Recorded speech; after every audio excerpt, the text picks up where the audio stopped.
ਮੇਰੀ ਫਰੀ ਦੀ ਟੈਨਸ਼ਨ।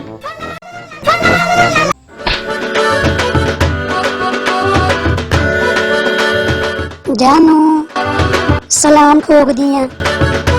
ਸਲਾਮ ਕੌਣ ਠੋਕਦਾ ਹੁੰਦਾ ਵਾ? ਸਲਾਮ ਤੇ ਕਰੀਦਾ ਹੁੰਦਾ ਵਾ। ਤੂੰ ਲੈ ਦੇ ਠੋਕਣ ਲੱਗੀ ਹੋਈ ਐ। ਲੈ जानू पिछली दफा सलाम कीता सी ते पहुंचिया नहीं सी, इस करके हुण ठोक दिता।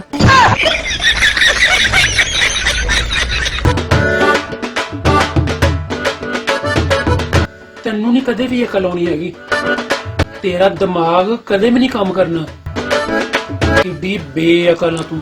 ਲੈ जानू तुसी बड़ियां जहानत दी किताबां लिखियां ने।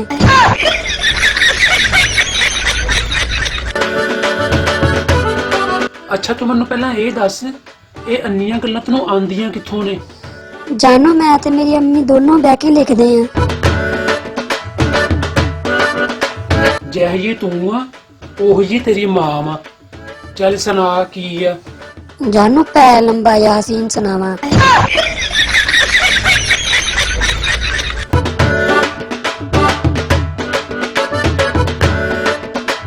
ਤੂੰ ਦੱਸ ਮੈਨੂੰ ਕਾਲ ਕਾਤੋਂ ਕੀਤੀ ਆ?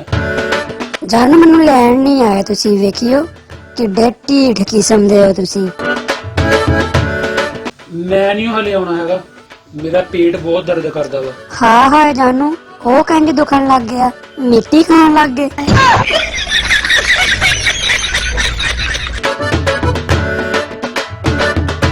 ਤੂੰ ਨਾ ਬਹੁਤੀ ਬਕਵਾਸ ਨਾ ਕਰਿਆ ਕਰ, ਤੇਰਾ ਘਰ ਜਾ ਕੇ ਬਹੁਤਾ ਹੀ ਮੂੰਹ ਖੁੱਲਣ ਲੱਗ ਜਾਂਦਾ ਵਾ। अच्छा जानू छड्डो सारियां गल्लां। अज मैं ना बाजार गई ते खाले कोल बावा रश पिया सी ते मैं क्या वेखां ते सही की होया। कोई रस्ता नहीं सी दिंदा मैनू ते आवाज आ रही सी कि खाले चो कड्डो इनू ते मैं खप पाती, हाय मैनू रास्ता दे दो, मेरा बंदा खाले च डिग गया।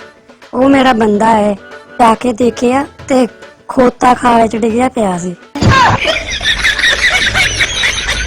लोकी कहंदे हाँ ऐ तेरा बंदा है। मैं अन्ने ढीठ हो के उथों आई वापस। ਤੈਨੂੰ ਕਿਹੜੀ ਲੋੜ ਸੀ ਉੱਥੇ ਖੱਪ ਪਾਣ ਦੀ? ਲੈ जानू मैं ते वेखण दे बहाने कहा सी, मैनू की पता सी हुण कि खोता खाले च डिग्या होया वा।